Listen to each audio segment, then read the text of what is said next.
देखिए, हर जनप्रतिनिधि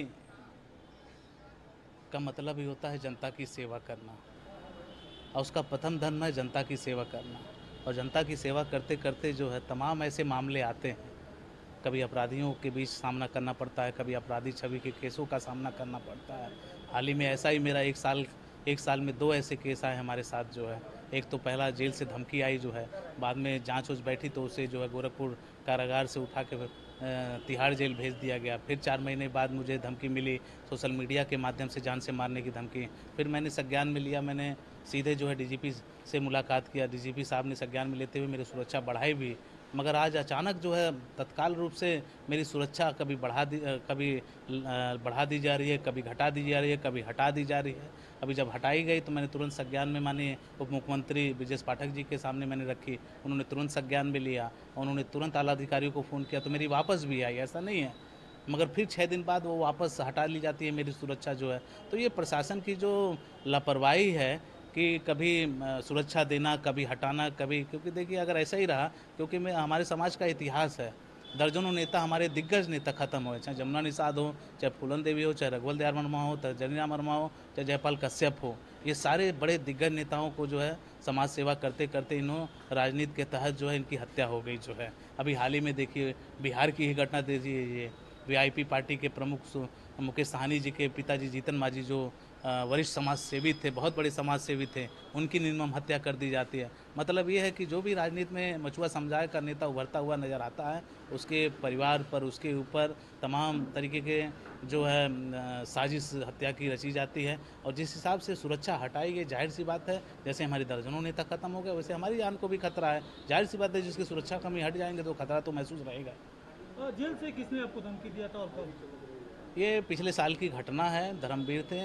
क्योंकि देखिए हम लोगों का काम ही है जनता की सेवा करना, तमाम ऐसे केसेस आते हैं जो समाज को बचाने के लिए लड़ना पड़ता है। तो ऐसे ही एक अपराधी का सामना हुआ धर्मवीर से जो है, उस समय जेल से मुझे धमकी मिली, और धमकी मिलने में मैंने तुरंत जो है इसकी संज्ञान में लेते हुए मैंने आला अधिकारियों को संज्ञान में दिया भी जो है। तुरंत कार्रवाई हुई, जाँच हुई, अपराधी पाया गया अपराध करते हुए, उसको तुरंत गोरखपुर कारागार से भेज दिया गया तिहाड़ जेल। अपनी जान की सुरक्षा को लेकर गोरखपुर में किन किन अधिकारियों से मिले आप? मैंने एसएसपी साहब से मुलाकात की, उनको भी संज्ञान में दिया। एडीजी साहब को भी मैंने संज्ञान में दिया था।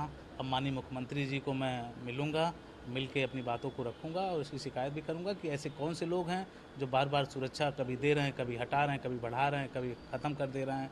ऐसे तो हर प्रतिनिधि खतरे है जान में, अगर उनकी सुरक्षा हटा ली जाए ऐसे जो है, या तो देना नहीं चाहिए था। अगर उन्हें लगा कि भाई मेरी जान को खतरा है तभी तो दिए वो लोग, अगर नहीं था तो नहीं देना चाहिए था, जान का खतरा था तभी दिए। मगर ये अचानक हटाना, फिर देना, फिर हटाना, मतलब ये प्रशासन की लापरवाही है। इसके मैं इसकी शिकायत माननीय मुख्यमंत्री जी से करूँगा।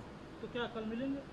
अभी मैंने टाइम डाला हूँ, हो सकता है जब भी टाइम देंगे मैं मुलाकात करके अपनी बात को रखूँगा। लेकिन पुलिस ने पीआरओ सेल पर डाला है कि आपको सुरक्षा प्रदान की गई है पुलिस की। वो तो मैं विधायक बना था तभी मुझे पहले से ही प्राप्त है जो है। उसके बाद मेरी धमकी मिलने के बाद, मेरी डीजीपी साहब से मिलने के बाद मेरी सुरक्षा बढ़ाई गई। आखिर मुझे जान का खतरा था तभी तो पुलिस सुरक्षा बढ़ाई जो है।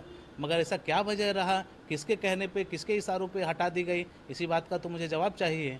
माननीय मुख्यमंत्री जी से मैं इस बात रखूँगा और मैं जानने की भी कोशिश करूँगा किसके इशारों पे काम चल रहा है। गोरखपुर में जैसे कंपियरगंज विधायक ने अपनी जान की सुरक्षा को खतरा बताया, आपने भी बता रहे हैं, तो क्या इसको लेकर क्या कहेंगे? इस तरह का माहौल कैसे?